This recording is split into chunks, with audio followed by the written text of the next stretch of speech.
2019. Il y a 10 ans, naissait dans l'Académie de Montpellier le Florilège des écrivains en herbe. Comme chaque année, sous un soleil printanier, le Florilège donne vie aux textes de collégiens, lycéens, étudiants de France, d'Europe et du monde. En 10 ans, ont éclos plus de 5000 textes littéraires de tout genre, écrits par des milliers de jeunes auteurs talentueux. Nous avons rencontré quelques-uns d'entre eux pour qu'ils nous parlent de leur expérience du travail d'écrivain mené dans des ateliers d'écriture, des séances d'enseignement et des projets pédagogiques. Écrire me permet d'avoir le contrôle. J'ai besoin toujours, c'est très personnel, j'ai besoin d'avoir toujours le contrôle sur les choses. Et le fait de pouvoir écrire ce que je veux, par ma plume, par ma main, ça me permet d'avoir la main mise et ça me rassure. Le fait qu'il y ait eu des ateliers d'écriture comme ça m'a permis de donner plus de place à mon imagination et de m'épanouir tout simplement. Les choses qu'on n'avoue pas forcément aux autres, ça peut être écrire pour les autres, mais en le gardant pour soi, ça peut être se soulager. Il y a une part d'enjolivement, si je puis dire, de la réalité, mais je pense qu'il y a aussi une partie où il y a, en ce qui me concerne, rendre compte de manière brute et peut-être pour prendre conscience de certaines choses en ce qui concerne les autres. Pour moi, écrire, c'est juste avec de l'encre et du papier, sublimer les choses qu'on ressent et sublimer ce qu'on voit dans la nature. Faire de toutes ces choses qui sont si réelles et si banales, des choses qui se deviennent magnifiques en écrivant. Au milieu de rien, au milieu. Paysage plat fait de poussière, de sable et de terre. C'est le crépuscule qui commence, en un adieu, dans une lenteur en laquelle je me perds. Ce monde brûlant hurle passion, ô beauté, douceur, l'horizon. Sais-tu combien de fois j'ai essayé de te voir, de te prendre, de te caresser? Ô étoile, océan, tempête ou désert, aux lenteurs infinies, au milieu d'un éclair. Beauté, tu perces mon cœur, et je ne peux que t'aimer. Au hasard de tes fleurs, je ne peux qu'espérer. Edgar Morin, parrain de l'édition 2019, a aussi apporté sa contribution pour dire l'importance que revêt l'acte d'écrire et en saisir les enjeux. Par exemple, j'écris à la fois pour m'exprimer et pour communiquer, les deux choses étant distinctes et en même temps complètement inséparables. D'ailleurs, je crois que c'est ça dans la vie. Les oiseaux qui chantent s'expriment et en même temps ils communiquent quelque chose à leurs congénères. Et donc l'acte d'écriture, il a ces deux choses-là. Bien entendu, on peut écrire pour soi, pour son journal intime, mais du même coup, on communique avec soi-même. En s'exprimant, on peut se regarder l'autre soi-même, qui s'objective, c'est-à-dire soi-même devient un objet de réflexion. Donc je pense que les deux choses restent toujours liées. Depuis 2009, j'envoie des textes au Florilège des écrivains en herbe. J'avais reçu un mail de M. Frédéric Miquel, qui était professeur de lettres au collège de Villeneuve-les-Maguelones et qui a eu l'excellente idée de compiler ainsi tous les textes qui étaient rédigés par des élèves dans l'académie. Et c'est lui qui a donné naissance au Florilège des écrivains en herbe. C'est bien aussi d'écrire pour les autres, c'est qu'ils peuvent s'approprier les textes et trouver le propre sens à mes mots. Ça permet aussi de faire passer des émotions, des sentiments. Enfin, c'est assez compliqué parce que du coup on peut toujours se demander qu'est-ce que les autres vont en penser, mais il faut aussi arriver à dépasser ça. C'est toujours beaucoup de travail, hein. On fait des brouillons, on raye, voilà, c'est vraiment une activité parce que c'est du travail, mais c'est aussi du plaisir, beaucoup de plaisir passé à faire tout ça. J'ai atterri près des dieux, des âmes pures, et tu étais là. Je n'ai plus eu peur de rien lorsque tu m'as pris la main et nos cœurs se sont rencontrés. Alors je me suis envolé dans les poussières d'étoiles en ne me souciant plus de rien. Encore aujourd'hui, ce sont les mêmes accords, la même mélodie. Et rien n'a changé, je t'aime toujours autant.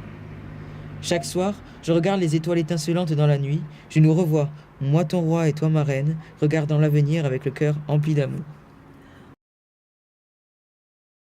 Par l'écriture, tout d'abord, on peut commencer à se comprendre soi-même et on peut commencer à mieux cerner les problèmes qui vous préoccupent et à commencer à les exprimer.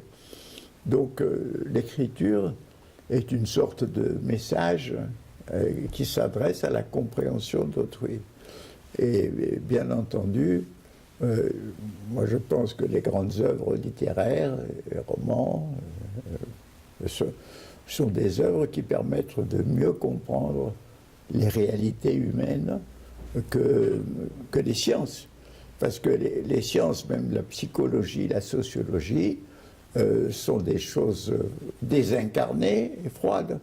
Alors que dans le roman, les choses sont incarnées dans des êtres qui vivent, et parfois même qui vivent presque à l'insu du romancier, qui les sent vivre, et qui vivent pour leur lecteur. Et moi, je crois que c'est ça qu'apporte la littérature, que ce soit, et puis bien sûr, la poésie, le théâtre.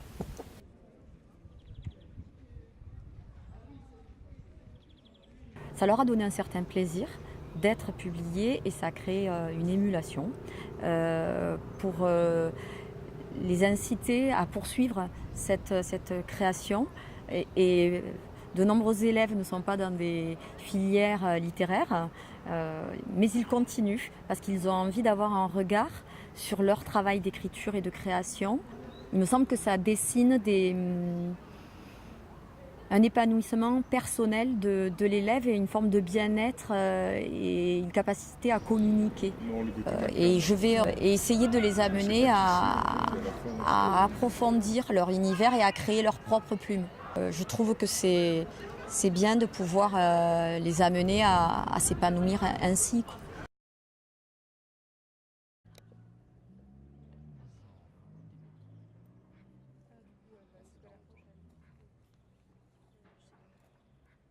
La publication dans le florilège numérique et académique a correspondu à une attente de ma part. Il y a 9 ans à peu près, le florilège étant sorti il y a 10 ans, le premier, et je tenais absolument à mettre en valeur les écrits de mes élèves, et cela m'a permis de le faire.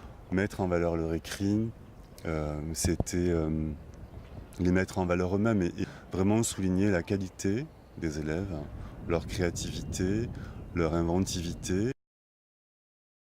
Si l'enseignant enseigne avec une double passion, c'est-à-dire la passion pour ce qu'il dit, pour le message qu'il enseigne à ses élèves, et la passion pour les élèves eux-mêmes, la passion d'éduquer, la passion de former, il est évident que par là même, il va susciter pas seulement l'attention, mais la créativité.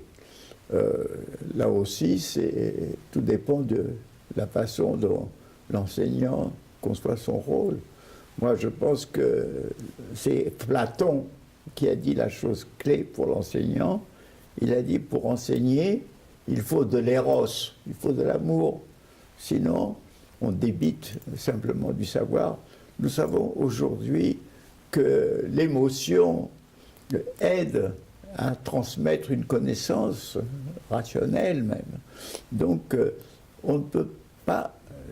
il faut éliminer tout ce qui est froid, glacial, purement économique, etc., de l'expression de l'écriture.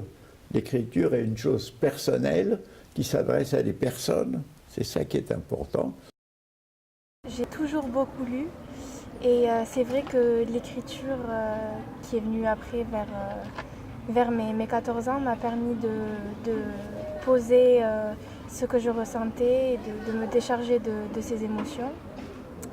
Et donc c'est vraiment au cours de mes 2 premières années de lycée que j'ai appris à mettre en forme ces textes et grâce à des ateliers qu'on faisait régulièrement en classe,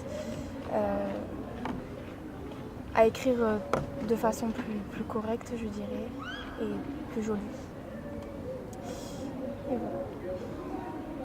J'écris parce que j'ai une envie irrépressible d'écrire le monde qui m'entoure.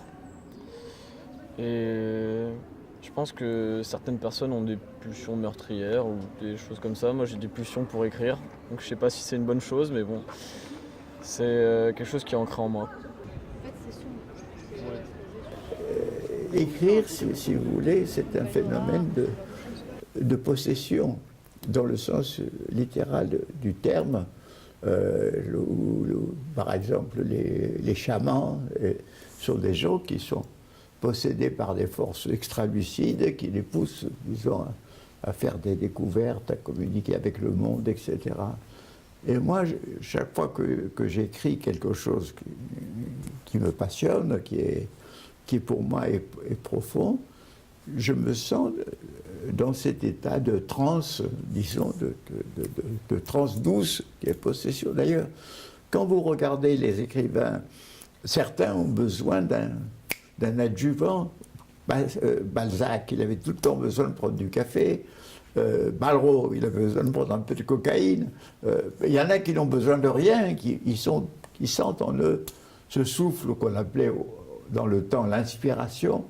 Mais l'inspiration, c'est beaucoup plus quelque chose qui vous prend, qui vous saisit, et qui est un mélange d'inconscient et de conscient. Parce que ça, le travail créateur, il y a quelque chose qui vient du fond de soi, mais la conscience rationnelle, elle vient corriger, elle vient ajouter, elle vient perfectionner, etc. Et écrire apprend à mieux communiquer avec ses forces inconscientes et à mieux agir avec les forces rationnelles qui amènent à perfectionner le message que l'on a fait. On a fini par créer une histoire à partir des petits éléments qu'on avait mis sur cette feuille. Et après, c'est allé lentement. La base d'idée est allée très rapidement, mais après, c'est allé plutôt lentement. L'histoire en général. Parce qu'il y a toujours des détails à peaufiner. À reprendre. Ouais. C'est très amusant au final, mais après quand on a appris que nos textes allaient être publiés et qu'ils allaient être vus par d'autres gens que notre professeur, ça nous a un peu sorti de notre cadre.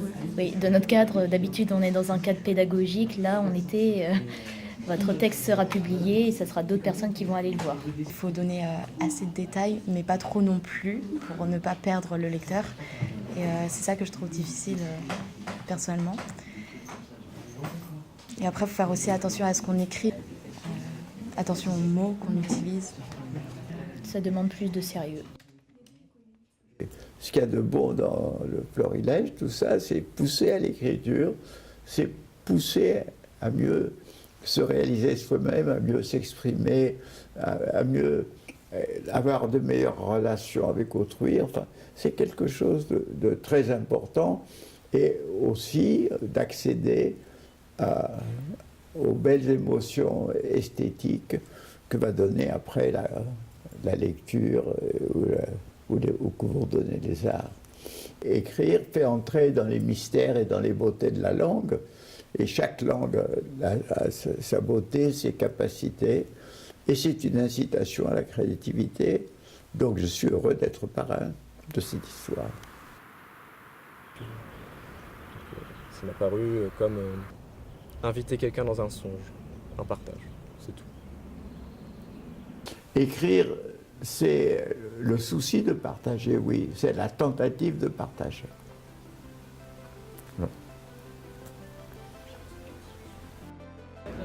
Éboulie de paroles, veille jusqu'au petit matin qu'appelle la pensée transhumante en son éternelle demeure. Viens serein et porte à l'abandon l'encre éphémère du ruisseau sur ton royaume en ruine comme un chemin dessiné au-dessus d'un océan de pierre. Oublie les terres brûlées, l'amour démuni, le soleil rouge brillant encore sur nos nuits. Pardonne le cri du silence qui déchire aujourd'hui les roses que tu embrassais hier. Vois tes plaies s'adoucir en ouvrant les bras. Existe en un seul frisson.